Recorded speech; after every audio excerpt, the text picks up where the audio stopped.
Le rêve est un mécanisme d'autodéfense qui sert au subconscient à se préparer à toute éventualité dans la vie courante.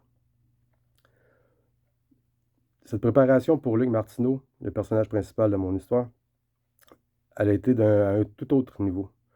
Euh, Atteint d'un cancer du cerveau, n'ayant que quelques semaines encore à vivre, Luc reçoit un traitement non homologué par les autorités, qui lui est injecté sous supervision de son médecin, mais clandestinement. Luc se retrouve dans ses combats contrôlés avec, dans sa tête, dans ses rêves, une vie parallèle. C'est encore lui, mais avec des ajouts. Et lorsque Luc revient de son coma, qu'il se réveille, tout ce qu'il a acquis durant son coma lui reste dans sa vie réelle.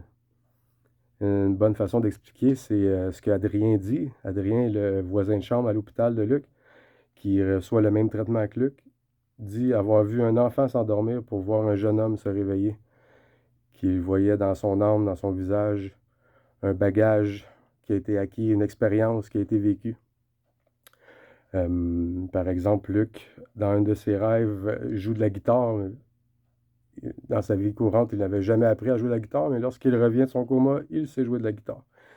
Un exemple parmi tant d'autres sur les 4 comas que Luc vit durant l'histoire que je vous raconte.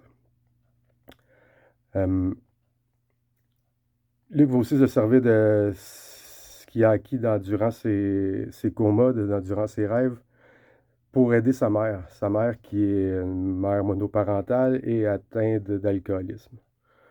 Luc sait très bien qu'il sera plus là dans très peu de temps, donc il aimerait beaucoup que sa mère puisse avoir une belle vie. C'est ce qui fait que Luc, sous les conseils de sa thérapeute, tient un journal qui raconte sa vie courante ainsi que tout ce qui se produit lors de ses comas.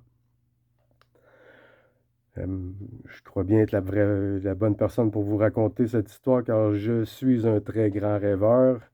C'est ce qui explique pourquoi je vous fais une petite vidéo aujourd'hui, parce que depuis l'âge que je sais écrire, que j'écris, et que j'ai toujours voulu raconter les histoires que je me racontais moi-même dans ma tête, je crois très vraiment que cette histoire est remplie d'émotions, c'est rempli de messages forts. J'aimerais vraiment pouvoir le voir sur un grand écran avec la musique et avec des bons acteurs. Merci.